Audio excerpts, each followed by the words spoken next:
आज देखेंगे कि राजा क्या होता है और राजाओं का राजा क्या होता है। इस पृथ्वी के राजा के बारे में हम समझेंगे और राजाओं का राजा जो हमारा परमेश्वर है उसके बारे में आज हम समझेंगे। इस भजन संहिता के द्वारा कोरह के वंशियों ने जो भजन लिखा है राजाओं के राजा के लिए हमारा जो परमेश्वर है, तो जब हम एक राजा के बारे में सोचते हैं, हमारी कल्पना जो है एक राजा के बारे में, इस पृथ्वी के राजा कैसे होते हैं?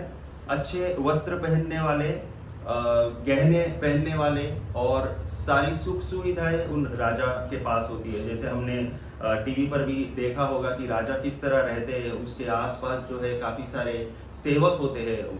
हर एक चीज जिस भी चीज के लिए राजा की आज्ञा हो तुरंत उसे लेकर आने वाले ऐसे राजा को हम जानते हैं। ऐसा जो राजा होता है इस पृथ्वी का राजा होता है, जो चाहे वो उसे मिल सकता है, एक संपत्ति उसके पास होती है। लेकिन यहाँ पर हम देखेंगे कि भजन संहिता इसका 47 इसका दूसरा अध्याय दूसरा वचन क्या कहता है? क्योंकि यहोवा परम प्रधान और भय योग्य है, वह सारी पृथ्वी के ऊपर महाराजा है। तो यहाँ पर वचन क्या कहता है कि वो भय योग्य है और वो सारी पृथ्वी के ऊपर महाराजा है। तो कोई देश या कोई प्रांत या ऐसे एक नगर का महाराजा नहीं है, वो सारी पृथ्वी का महाराजा। तो राजाओं का जो राजा है वो हमारा परमेश्वर है। इस पृथ्वी पर जो राजा है या हो चुके हैं उन सभी के ऊपर एक राजा है और वो राजाओं का राजा जो है वो हमारा परमेश्वर है। और चौथा वचन कहता है, वह हमारे लिए उत्तम भाग चुन लेगा जो उसके प्रिय याकूब के घमंड के कारण है। वो क्या करता है? राजा क्या करता है? उत्तम भाग चुन लेता है और उत्तम भाग जो है वो जिस किसी को भी देना चाहे वो उत्तम भाग ही देगा। हम कभी ये नहीं सुनते कि राजा ने कोई कम वैल्यू की वस्तु दी होगी। राजा जो है वो क्या करता है? उत्तम भाग ही देता है। जब भी कोई राजा को प्रसन्न करता है या जब भी कोई राजा के सामने जाता है तो हमने देखा होगा कि राजा अपने गले में जो भी कोई कीमती हार होगा वो निकाल कर दे देता है, या जो भी है उसके आसपास जो होके या सोने के सिक्के हैं या ऐसी जो अनमोल वस्तु है जो राजा दे सकता है, जो उसके प्रतिष्ठा के अनुसार है वो उसे देता है। तो राजा क्या करता है? उत्तम भाग चुन लेता है। जैसे हम देखते हैं कि शहर्ष राजा ने जब हामान को पूछा कि राजा अगर किसी की प्रतिष्ठा करना चाहे तो उसे क्या करना चाहिए, तो हामान ने ऐसी ऐसी वस्तुएं और ऐसी ऐसी बातें कही जो काफी मूल्यवान है। जैसे कहा, राजा जो वस्त्र पहनता है वो वस्त्र दिया जाए, राजा जिसकी प्रतिष्ठा करना चाहता है वो मुकुट दिया जाए, राज्य मुकुट दिया जाए, और एक घोड़े पे सवार करके उसके आगे नारा लगाया जाए कि राजा जिसकी प्रतिष्ठा करना चाहता है उसकी ऐसी ही प्रतिष्ठा हो।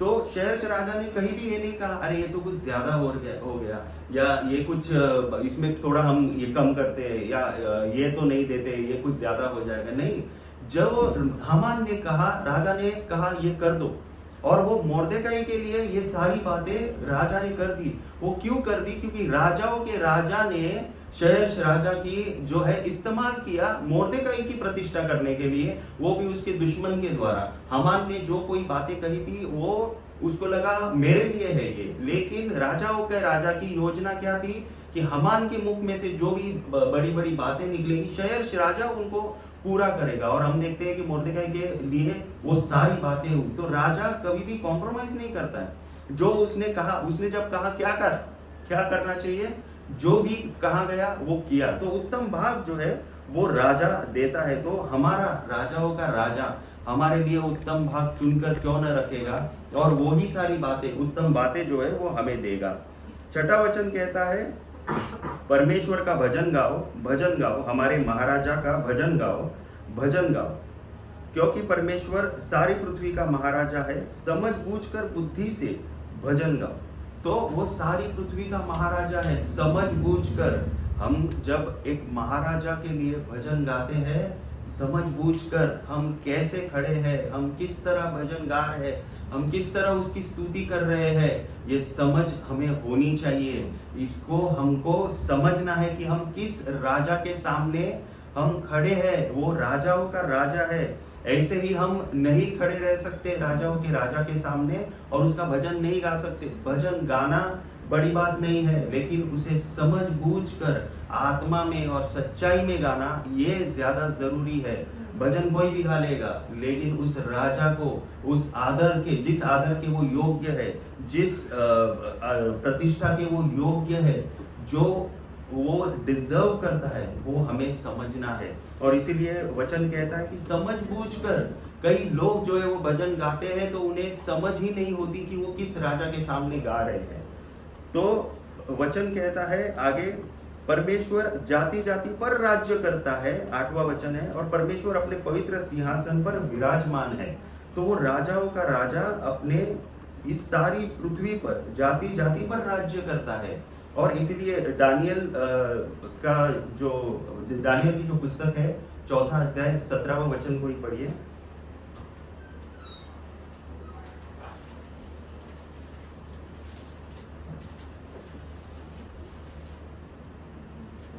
यह आज्ञा पहरुओं के निर्णय से और यह बात पवित्र लोगों के वचन से निकली कि जो जीवित है वे जान ले कि परम प्रधान परमेश्वर मनुष्यों के राज्य में प्रभुता करता है। और उसको जिसे चाहे उसे दे देता है, और वह छोटे से छोटे मनुष्य को भी उस पर नियुक्त कर देता है। हालेलुया। क्या कहता है? परम प्रधान परमेश्वर प्रभुता करता है इस मनुष्य के राज्यों पर। जो अधिकारी है, इस किसी भी देश का कोई भी सबसे प्रधान होगा, कोई अधिकारी होगा, कोई मंत्री होगा, लेकिन उसके ऊपर भी राजाओं का राजा हमारा परमेश्वर है, जो हर एक बात पर प्रभुता करता है, और वो जिसे चाहे उसे नियुक्त कर सकता है। तो राजाओं का राजा जो है वो हमें कहीं भी नियुक्त कर सकता है, छोटे से छोटे को भी। वचन कहता है, तो अगर हमको लगता है हम छोटे हैं, तो छोटे से छोटे हैं तो सही है, क्योंकि छोटे से छोटे को ही वो देगा, वो उस अधिकार को देकर दिखाएगा कि मेरे लिए कुछ भी असंभव नहीं है। हम 2 उदाहरण देखेंगे। एक यूसुफ के बारे में हम देखेंगे कि यूसुफ जो है वो बंदी गृह में था, उस पर एक झूठा इल्जाम लगाया गया था, और वो काफी महीनों तक, काफी सालों तक हम जानते हैं कि वो बंदी गृह में था। लेकिन एक दिन फिरौन ने आज्ञा दी कि उसे बंदी गृह में से बाहर निकाले। क्यों? क्योंकि उसने स्वप्न देखे थे और उसका अर्थ बताने वाला कोई भी नहीं था। लेकिन यूसुफ के लिए वो जो दिन था, वो एक सुबह जो थी, वो उसका जीवन बदलने वाली सुबह थी। जब वो रात को सोया था यूसुफ, तो हर रोज की तरह सोया था। जब सुबह उठा, हर रोज की तरह उठा, हर रोज की तरह उसका जो रूटीन है, शेड्यूल है, वो शुरू था। लेकिन कहीं पे फिरौन राजा ने आज्ञा दी थी कि उसे बंदी गृह में से निकाले और मेरे सामने खड़ा करे। तो दरबार में जितने भी लोग थे, जितने भी अधिकारी थे, जितने भी मंत्री थे, कोई भी विरोध नहीं कर सका। कोई भी ये नहीं कह सका कि अरे वो बंदी गृह में, उसकी क्या जरूरत है, इतने सारे लोग हैं, इतने सारे बुद्धिमान लोग हैं। लेकिन फिरौन राजा ने जब आज्ञा दी तो कोई भी रोक नहीं सका उसे बंदी गृह में से बाहर निकालने के लिए।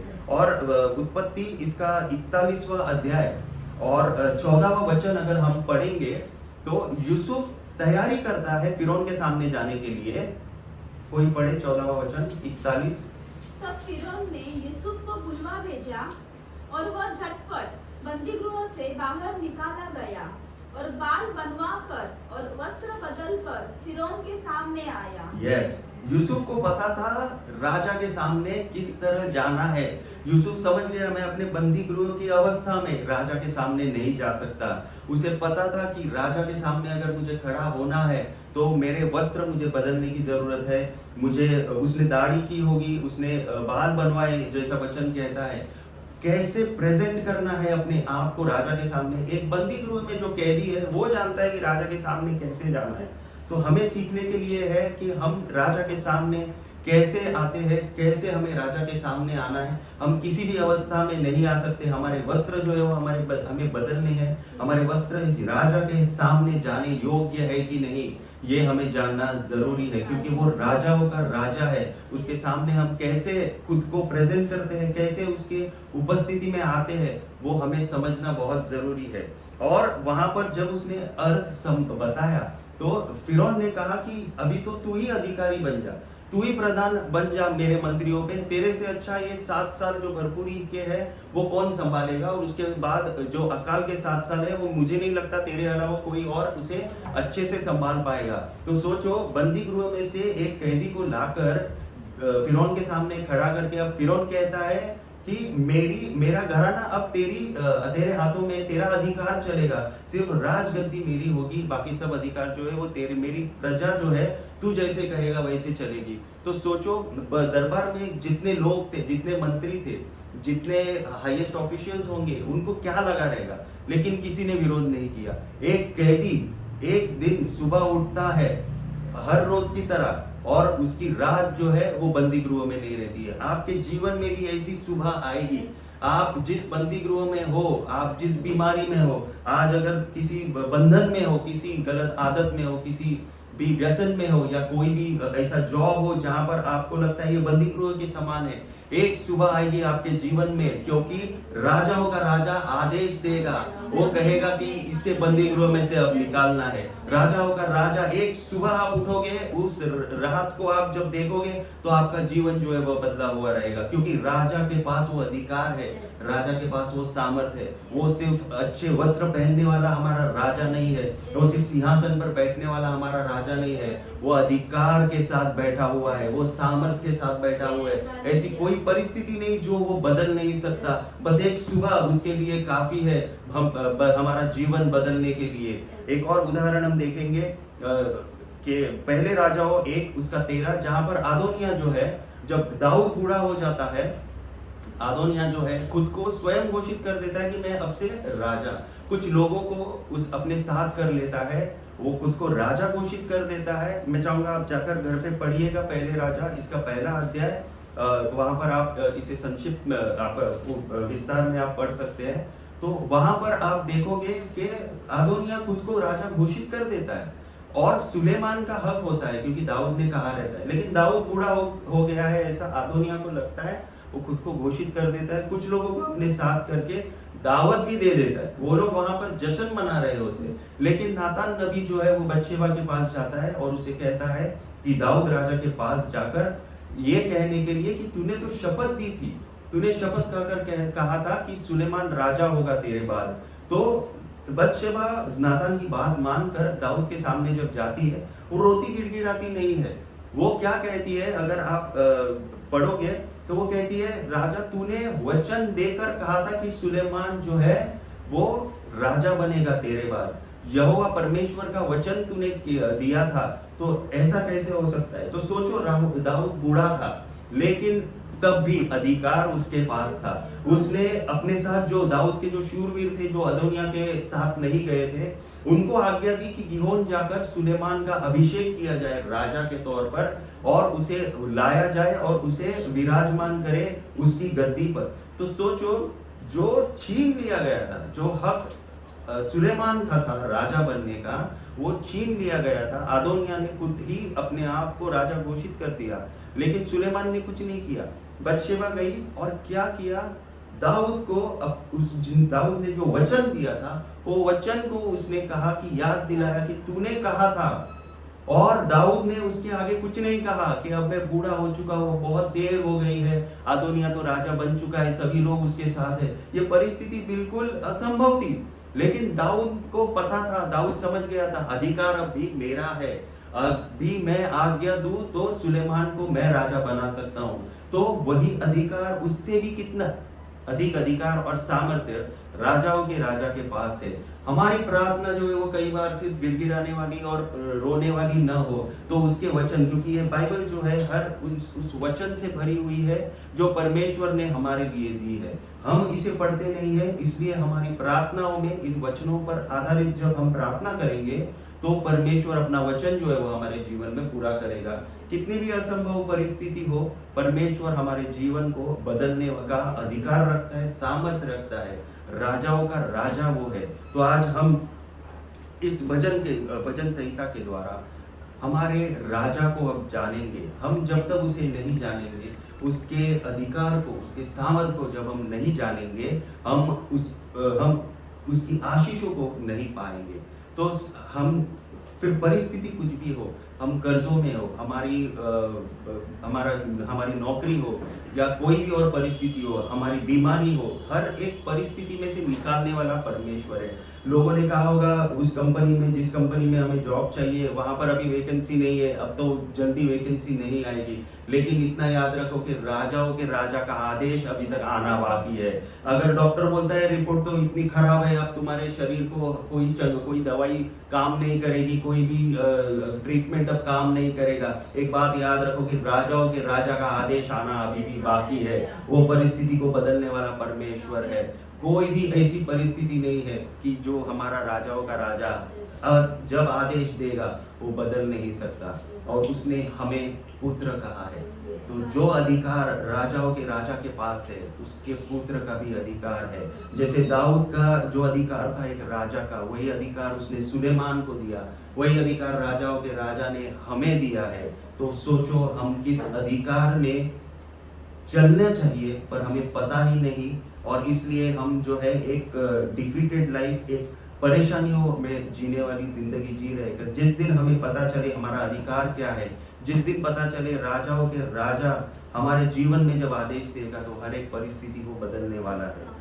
इन वचनों के द्वारा, आज के भजन संहिता के द्वारा हम यही प्रार्थना करें कि प्रभु तेरा अधिकार हम समझे, तेरे सामर्थ को हम जाने, और प्रभु ऐसी कोई परिस्थिति नहीं, ऐसी कोई देर नहीं जिसे तू फिर से हमारे लिए बदल नहीं सकता।